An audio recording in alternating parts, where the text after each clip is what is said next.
Okay, you're back for some more creepy TikToks. Let's do it. When Trump's son went up to Biden at the inauguration and said, "It's on now." So when he leans into Biden, here, he says, "It's on." There's a moment where he goes up to Biden and Biden looks confused and he doesn't smile. He's like, eh. But he walks up and goes, "It's on now." He goes up to Melania. She says, "Try to be nice." See? And he says, "Okay." I think they tried to put his dad in jail. He wants to kill that guy. That's what I think. Imagine your dad's getting that close to put in jail for the rest of his life. Like if he got put in jail for 25 to life, he's dead. He's dead. He dies in jail. And then he turns back and looks back at Biden. How crazy is it that the left are the ones who are painting swastikas on cars? The left is upset that we're not continuing an endless war in Ukraine. The left is upset that this guy is uncovering fraud and waste. And so in order to stop that, you must light cars on fire because he's a Nazi. Because he said, "My heart goes out to you." Even though there's countless videos of AOC doing that gesture, Tim Walsh doing that gesture enthusiastically, many, many people. Have you remote viewed Antarctica yet? Oh, I have. And that's where another remote viewer kicked me out. Oh. Like he found me and I was like, yeah, they don't mess around there. They do not mess around there. I was sort of just, floating down this hallway, right, in my astral body. And then there was this really big, and the way that I see other remote viewers is it would be like an outline of a human body, but transparent, like kind of like a ghostly shape almost. Anyway, so he was really big and like tall and also wide. And he was floating down the hallway towards me. And I was confused because I've never seen another remote viewer. Like I've never been seen before at that point. And so he looks at me and he goes like this and he goes, and he kicks, like pushes me energetically way outside of the base. And all of a sudden, like, I'm now outside. And I was just confused. And so what I did was I cloaked myself, which essentially is putting like an invisibility cloak around your astral body. Sometimes it works, sometimes it doesn't, depends on their consciousness level. And I went back into the base. So I stepped in behind him. And with any remote viewer, you have a grounding cord. And that grounding cord leads the astral body back to the physical body. So what I did was I followed this guy's grounding cord down the hall, so behind him. And then I went into this tiny room, like we're talking very small room. And there was two men in military fatigues. And both of them in these military fatigues were like this. They were slumped over. And so in that moment, I realized, oh, these are their remote viewers. So they're sitting in the base physically, and then they're patrolling the base astrally. And that was my first experience learning that, okay, I got to be careful because I can't just go anywhere and do whatever I want. That's crazy. Yeah. Is anyone buying this? I'm just so curious. Like I've seen so many of her videos. I've not seen a podcast. I don't want to. That sounds really cruel, really horrible. I just don't see that being accurate. I would love to know what you guys think on this particular woman. I don't believe that she can astral project, or maybe she can, but she's definitely exaggerating some stories. Invisibility cloaks whilst astral projecting, like it's a non-material world, right? So why would you have these? I'm not sure.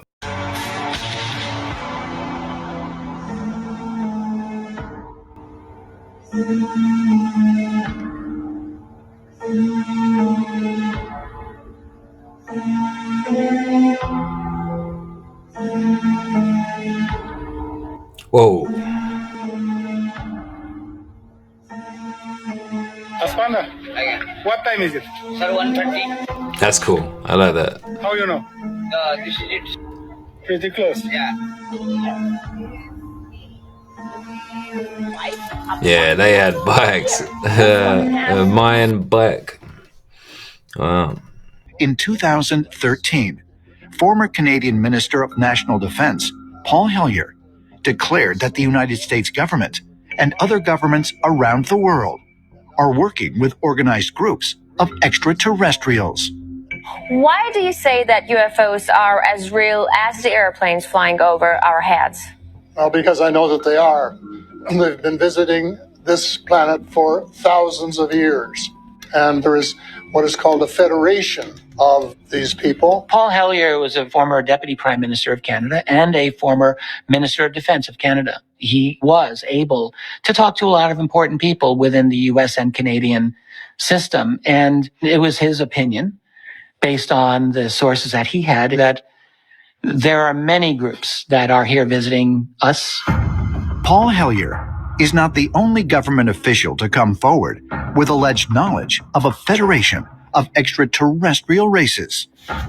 Recently, the former Israeli chief of space security, Haim Eshed, came out and said that there is a galactic federation and that indeed many world leaders know of and are in talks with delegates of the Galactic Federation. I don't know what to make of that claim, but when you have enough of them, a pattern emerges and it starts to take on a bit more gravitas in functioning as bona fide evidence. Dr. Haim Eshed claimed that the extraterrestrials in this Galactic Federation were in contact with governments around the world.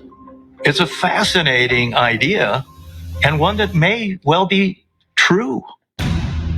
Should the sensational claims made by Paul Hellyer and Haim Eshed be believed, that close encounters of the fifth kind are occurring at the highest levels of government around the world, and with entire factions of extraterrestrial beings?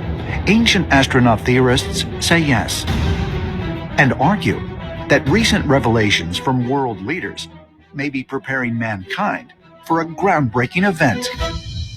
Full disclosure. Full disclosure or Project Blue? Can somebody tell me what this is in the sky? What are these? So this is in North London. The sky, guys. It's not planes, I'm telling you. Free. Oh my God, look at all this actual evidence. All the stuff with the structure that lines up exactly with the stories of Atlantis. It's fucking wild. So just to run down real quick, Plato had described Atlantis as being the capital, which was said to be made up of concentric circles, 3 of water, 2 of land, which matches the Richat structure. It also was said to have an opening to the sea at the south. It was said to have mountains to the north. There was said to be an abundance of elephants, which is one reason why Atlantis would have been in Africa. Another little detail that most people aren't aware of, because they think of Atlantis like, oh, it must be at the bottom of the ocean. Well, that's not exactly how Plato worded it. He did describe that the aftermath of Atlantis followed a catastrophic event involving water. What was left of Atlantis was reeds of grass and a shoal of mud. And what people don't realize is that Sahara Africa, up until about 4,500 to 5,000 years ago, was totally green. It had the largest network of rivers ever known to exist. It had the largest freshwater lake ever known to exist. Essentially, Doge has found the coffin where the vampire sleeps.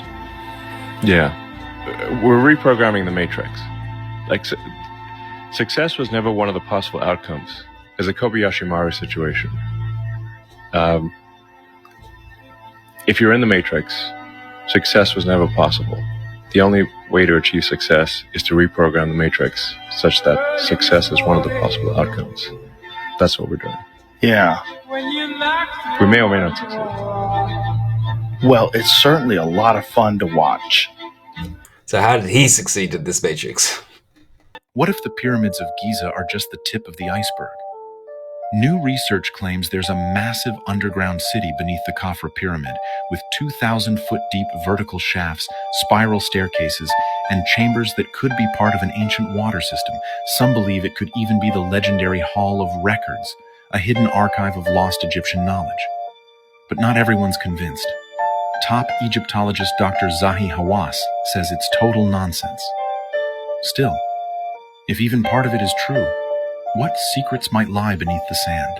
Check this out. The pyramid, the Great Pyramid, is located at the center of land mass on Earth. Not the center of the Earth, the center of land mass. Now, the only way you can put the pyramid at the center of land mass is you have to have a polar orbiting satellite. If we were to do it today, a polar orbiting satellite that's orbiting this way, and as Earth spins on its axis, you're taking swaths of data and you're calculating the land mass, and then you're going to say, okay, this is the center point for land mass. and you put it there. So the center point for landmass being you take the surface of the Earth, what percentage of it is covered with water, where the ground is, Right. and then you find the center of where the most ground is, Yes. and that's where the pyramid is. Exactly. The next thing is taking all the average heights of all the peaks on Earth and then dividing that to get the average height and making that the height of the Great Pyramid. Now, you can't just randomly calculate those numbers, okay? That's the average height of all the mountains and the peaks on Earth? That's right. Wow. That's right, and that's an absolute fact. The Grand Gallery, the latitude of the Grand Gallery inside the Great Pyramid leading into the King's Chamber, the latitude are the exact digits of the speed of light in meters per second.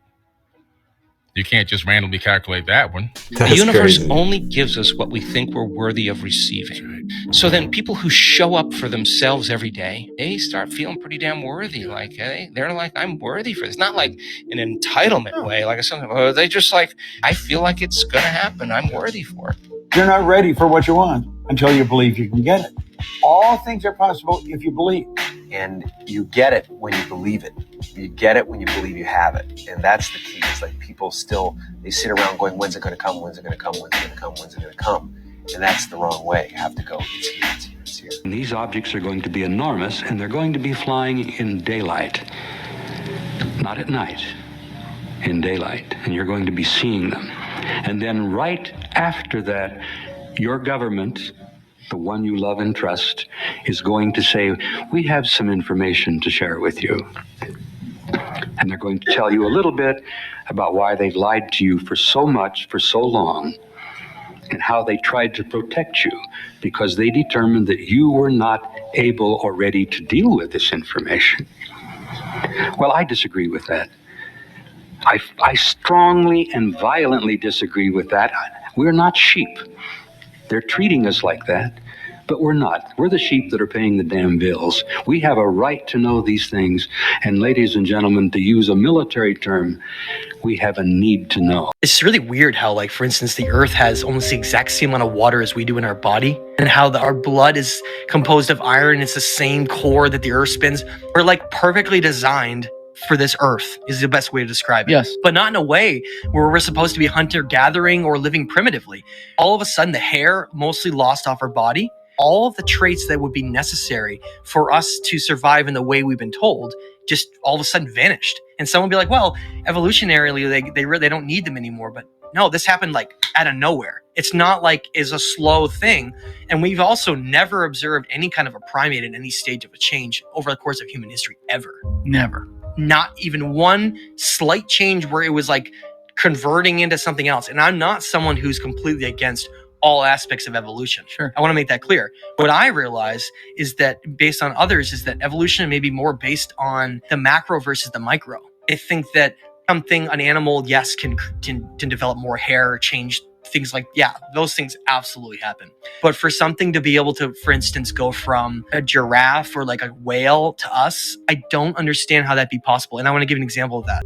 I talk about how in Australia, there's a creature there that I believe proves that evolution isn't exactly what we've been told. What's the creature? The platypus.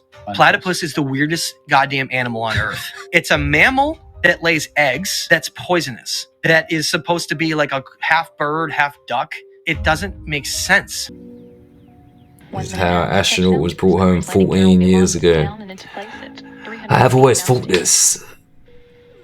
That looks like a plane.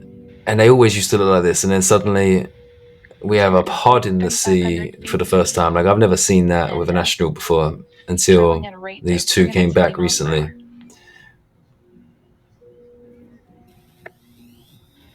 "30 seconds until touchdown."